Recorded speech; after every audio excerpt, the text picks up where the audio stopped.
Today we are going to unpack a pretty provocative prediction about India's future. It's laid out like a chain reaction, 5 dominoes, one knocking over the next. And what's wild is that it starts with global politics but could end up changing the price of, well, everything you buy. So let's see how all these pieces connect. So let's kick things off with a question I bet is on your mind. Why does it feel like everything is just getting more expensive? Even when you get a raise, it feels like you're not getting ahead. Well, the analysis we're digging into today says the answer doesn't start with economics. Nope. It starts with a dangerous philosophical idea. And right on cue, that brings us to our very first domino. It's this powerful concept from a French philosopher named René Girard. And look, this isn't some dusty old academic theory. This is a playbook that has shaped political strategy for a long, long time, and, according to this theory, is being put to use right now. At the very heart of this is an idea Girard called mimetic desire. It's actually pretty simple when you break it down. We almost never want things just on our own. We look around, we see what other people want, that job, that apartment, that kind of status, and suddenly we want it too. But what happens when we all want the same limited stuff? Well, you get conflict. It's basically inevitable. Okay, so if your whole society is just bubbling with this internal conflict, what's a leader to do? Well, Girard's answer to that is the scapegoat theory. A really smart leader can take all that rivalry, all that friction, and just redirect it. They can turn to the crowd and say, hey, your problem isn't each other, your problem is them. And just like that, by creating an outside enemy, you unite your own base and you lock down your power.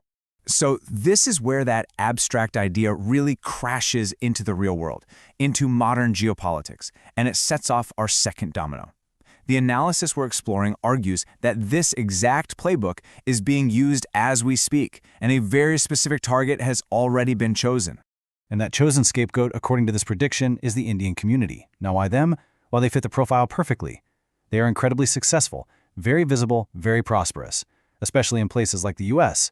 But, and this is the key part, they don't have a single unified political power base. That makes them a pretty easy target, one you can go after with very little political cost. So you might be asking, what does this scapegoating actually look like in the real world?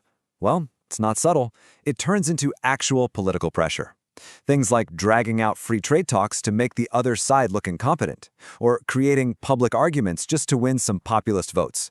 And of course, constantly bringing up hot-button issues like H-1B visas to create friction.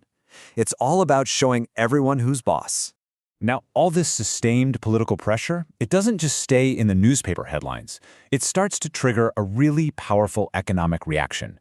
And that's what knocks over our third domino. See, when the political climate starts to feel hostile, money gets nervous. And you know what nervous money does? It runs. And that starts this cascade effect.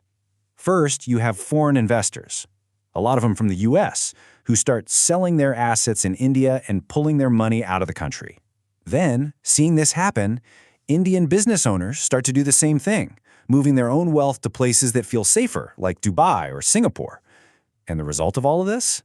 India's capital account, it flips. It goes from a surplus to a deficit. And when more money is leaving a country than coming in, it's just basic supply and demand, right? The value of that country's currency has to fall. This whole chain of events leads to a really bold prediction that the Indian rupee will weaken significantly, heading towards that 100-to-1 mark against the US dollar. And this is where it all hits home. Our fourth domino falls. And all these big, global, political, financial forces, they start to flow directly into the homes of everyday people. This is what we're calling the Great Indian Squeeze. This chart really lays out the core of the problem. For years now, salaries have been growing, but only at about 5 to 7%. At the same time, the cost of living has been jumping up by 8 to 10% every year. That gap, it means that for a lot of people, your actual purchasing power is shrinking year after year. But here's the crazy part. Even though real incomes are getting squeezed, the pressure to live that good life, the one we all see on social media, is stronger than ever. So how do you bridge that gap? Between the money you have and the life you want? Well, you borrow. Personal loans are absolutely booming. And what is everyone borrowing for? It's not just for emergencies.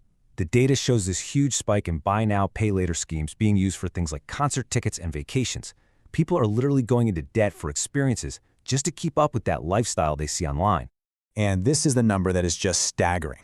For a growing number of people, up to 40% of their monthly salary is now going just to pay off their EMIs, their monthly loan payments. Think about that. that leaves so little for everything else, and it just tightens that squeeze even more. So just when it feels like the pressure is becoming unbearable, the final domino, the biggest and most powerful one, starts to wobble. Artificial intelligence. And believe me, this is not just another tech trend. This is a fundamental economic shift. It's a wild card that could either push this whole system to its breaking point or create a brand new way forward. To really get AI's impact, you gotta see its two faces. On one hand, you've got the substitution effect.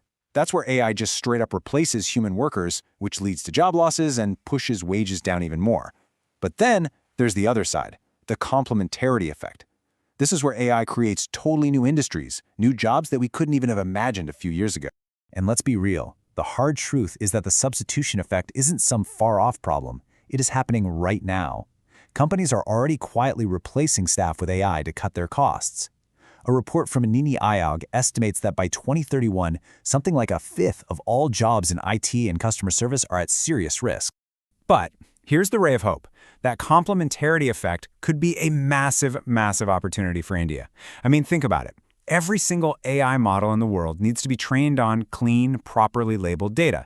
This could create a boom of up to 100 million new gig economy jobs for Indians working from home, basically providing the human brainpower needed to fuel the world's AI.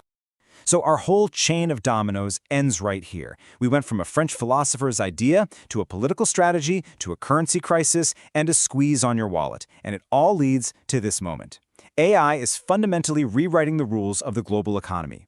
It could make the squeeze worse by taking jobs, or it could offer an incredible escape route with millions of new ones. The question that's going to define India's next decade is it ready to play this brand new game?